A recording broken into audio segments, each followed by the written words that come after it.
Hey babes, welcome back to another vlogmas video, but also welcome back to another sit down video. I haven't done one in such a while, and I know you guys love these type of videos because I'm always dropping gems. But in today's video, we're gonna talk about how I funded my jewelry business with less than $500. Yes, it's 500.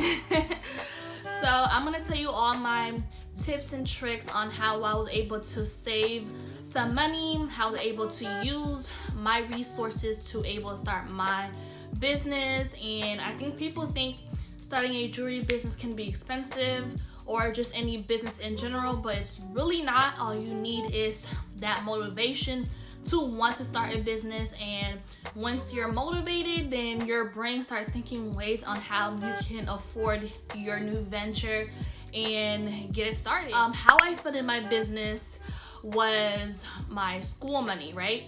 So as you know, I'm in school, I'm going to college, I am studying marketing, and I know a lot of you guys who are watching my YouTube channel are in college like myself. And we can't lie, we do get some school refunds, and I think one of the best way to start a business is to use that extra school refund and put it towards your business. If you're very serious about wanting to start a business, why not use that free money, right? Or if you have some excess fund of your scholarships, why not use it towards investing in yourself, into your business? So that was one way I was able to fund my business. Another way was when I needed some more money, whether I need to get some extra supplies or other inventory I felt that was needed for my business. And a lot of decisions I made was not all that smart because I was just starting off the jewelry business. I was not too sure what was very essential for my business, but I did use my income taxes. So the new year was starting off, and it was a perfect time because I was getting my income taxes. So I was getting not only my school refund, but I was getting income tax for my regular job. So I used some of that money towards my business, and I also used a little bit of credit card. Those are the three things I used to fund my business and my dreams. And I always say there is no excuse to why you cannot fund your business dream. Look, I did not use none of my paying income to fund my dream. I used my school refund, my income tax, and those are extra money I would have probably used to buy some extra clothes or travel, but I use that money in investing on myself. And I feel like that's very important. Once you want your dreams and goals to happen, you really want to elevate in life, you have to really invest in yourself, whether it's starting a business, whether it's starting a YouTube channel, whether it's starting a organization, whatever it might be. Always try to use your resources to fund your business dream. Number one, to starting your jewelry business is to register your business, whether you do an LLC, a sole proprietor, or you do a corporation. So do your research and figure out what is important for your business and weigh the pros and cons. And so figure out what's important to you as the entrepreneur. So for me, I picked the LLC because it provides some type of protection for my business to make sure I am not getting hit personally, that my personal asset is being protected just in case anything happened down the line where I find myself or my business in a certain lawsuit. But that's thinking extreme. But the whole thing is protecting your business, because your business is its own person and you have to think about it in that way. So register your business is very important. Once you register your business, you get an EIN number, so it's like a license for your business, and this allows you so much access to everything. Might allow you to get more inventory from certain exclusive vendors. It might allow you to file some tax benefits, like getting a write-off, and it also allows you to pay your sales tax, because once you are registered to the state, you are being documented whether you're paying your sales taxes, and it's something I'm actually working on. I've only been in business for a year, and now I've been picking up on growth for my business. I'm actually looking to pay and start dealing with my taxes. So always go to a tax person. They know the best way to kind of help your business in a legal aspect, because I'm not an expert in the legal part of things. But I do recommend, if you want to start a business and you're serious about starting a business, to get your legal stuff together. That way nothing bad comes to bite you later on, because we don't want that, right? We don't. The second step to starting a business would be do your research and figure out what is your brand mission. So the most important thing about starting a jewelry business that people tend to overlook is, what is your why? What is your story? So when I started my first failed business, which I talked about on my Vlogmas video, I talked about how when I was running my sunglasses business, I didn't have a purpose for it. I didn't have a story. I didn't have a mission, and people can sniff that right through, right? And you could tell because I was not making any money. I could not understand why I was not making any type of sales, not gaining followers. I just could not figure it out. But after going back to the drawing board several times and looking into my business, looking into my analytics, looking at the reports, looking at my competitors and see what are they doing. First of all, I figured out I was not passionate about the sunglasses business. And second, I didn't have a story. Like, I could not connect the reason why they needed this sunglasses, right? So you need to find your why. Find your purpose for why you want to sell this jewelry. How can your customer benefit from it? What is the reason for them to have your jewelry? What can it solve a problem in their life? And I know you've heard this countless times from many other people on YouTube saying this, but you do need to have a why. Once I was able to start my new business, which I'm running now, the store Best Girl Store, it's about empowering women to be the best version of themselves, empowering them to be authentically themselves. So that is my mission. So figure out what's the mission for your brand, and that will help you when it comes to promoting your business, to promoting your products. It will help you when thinking of even the product lines, even your collection. It helps you to kind of stay in focus, stay in line, and making sure you're connecting that product back to your mission, to your story. That way you're not adding random stuff to your store and trying to stick a story to it.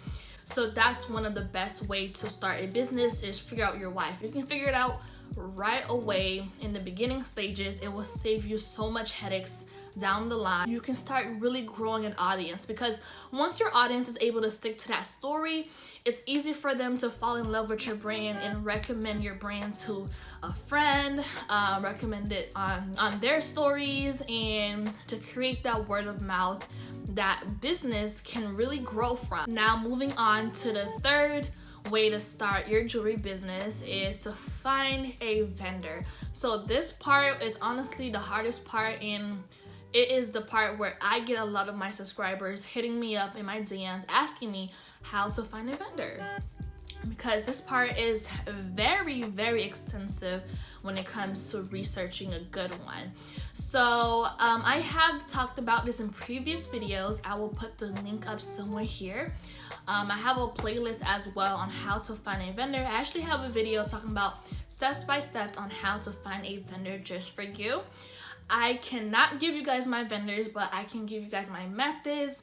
I can give you guys steps, direction for you to figure out your vendor.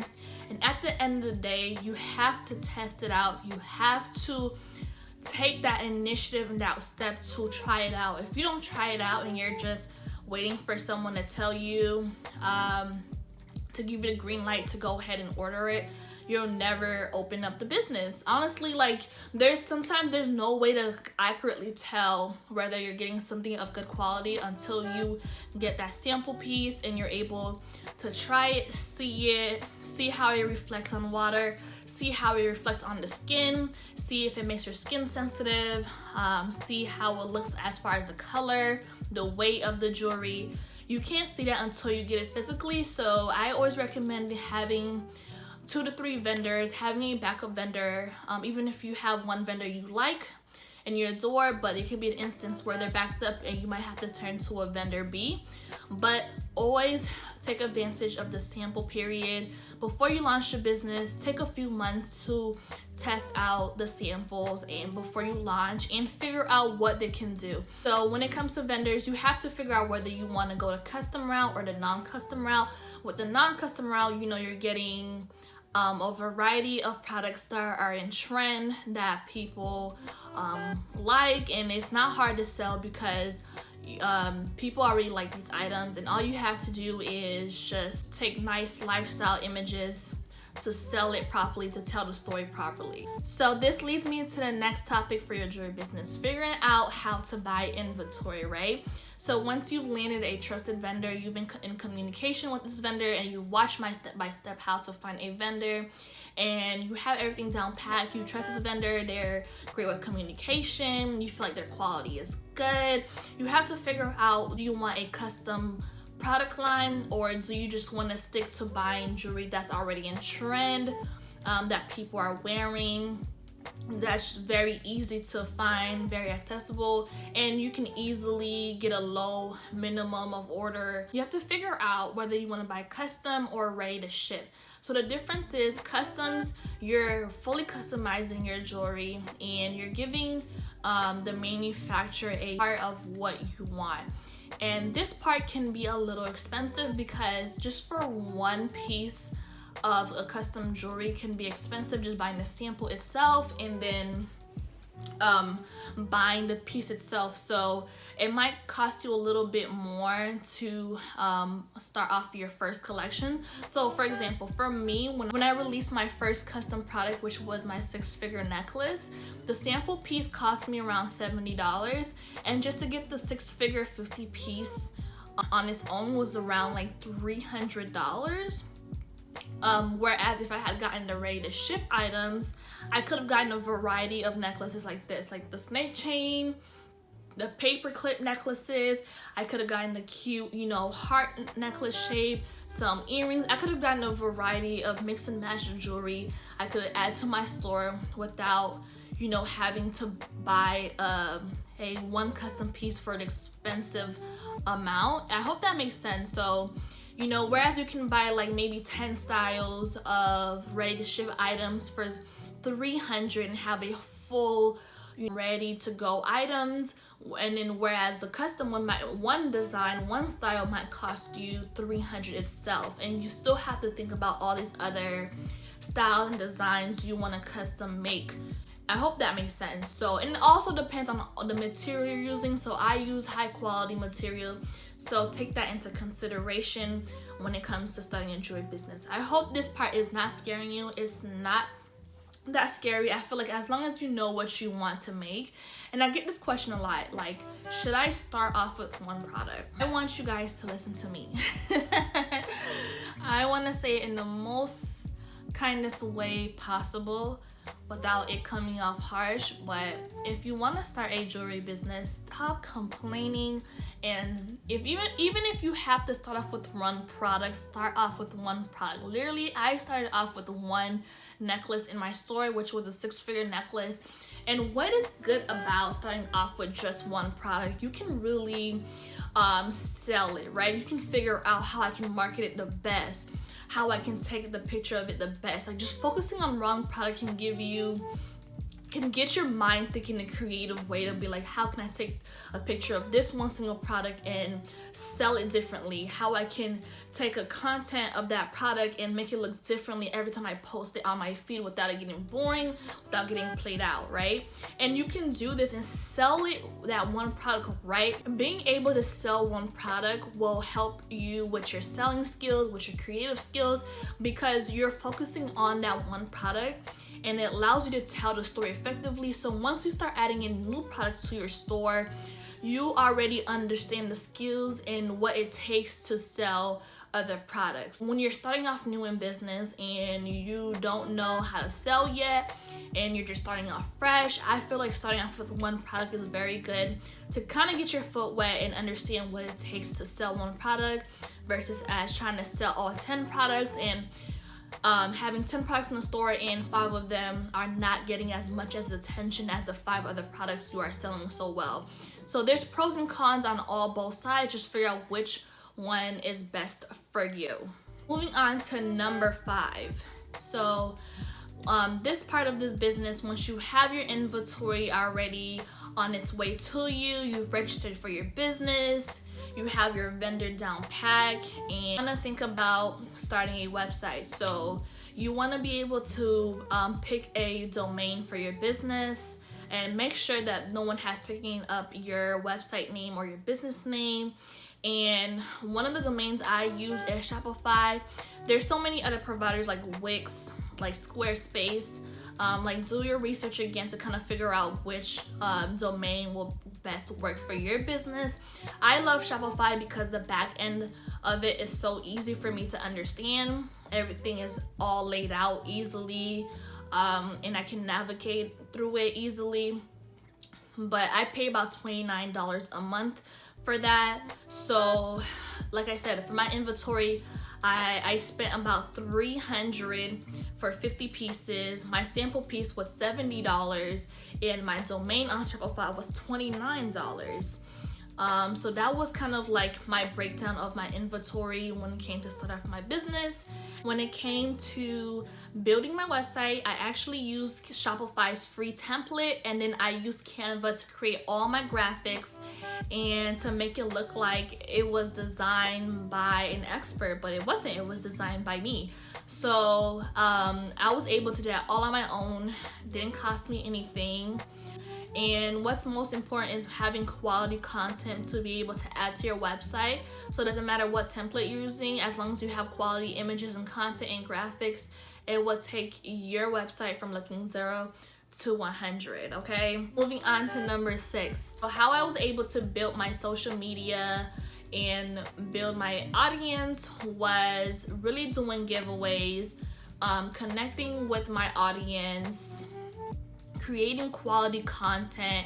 Once you're able to master all these components for your social media and you're posting consistently, as cliche as it might sound, your customers will come to you. You will grow that followings. Honestly, in the beginning, I was not paying any ads. I was not really paying anyone to promote my business. I was really, doing everything for free, and all I did was give away my products in exchange for people to follow me, to subscribe to my newsletter, to tag their friends and get their friends following. So I feel like giveaway is the best way to kind of give something in return for a lot more followers and a lot more brand awareness to your business. So these are the 6 steps I was able to take to start my jewelry business with less than $500 and using all free resources that are at your fingertips, using your school money to fund your dreams, and really just building on your skills, doing giveaways, being consistent, creating content, and just kind of finessing it a little bit in the beginning. When you're new, you don't want to have a high overhead. You don't want to have too much expenses on your plate when you're beginning. You want to try to do it as free as much as you can, and kind of just learn what it takes to run a business, and you will learn and grow over time. Reinvest your money back into your business is the best way to grow your business and scale it. Posting consistently allows the algorithm to work in your favor, to gain new customers, to gain new followers to your platform.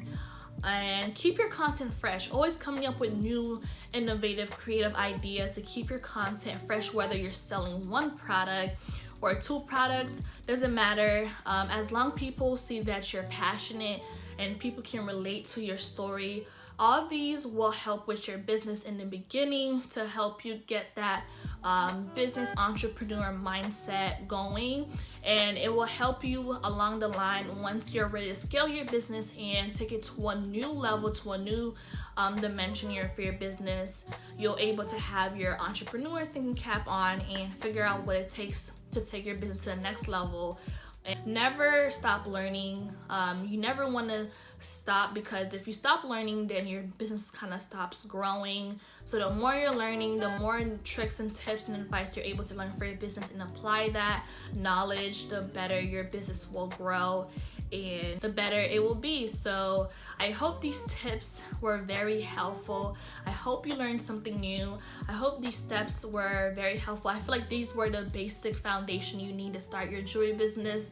And once you start it off, honestly, you will learn over time. Things will get a lot more easier. You will start to understand what needs to be done, and you'll be able to start off this new amazing journey of running a jewelry business, because not a lot of people is doing it. And I think it's an amazing experience and rewarding experience to be able to learn how to make your own money for yourself. So let me know if you like this video. Give this video likes, thumbs up, share it to a friend who wants to start off a jewelry business, and you know, let's grow together, and subscribe to my channel. So I'll see you on the next video, and have a great day.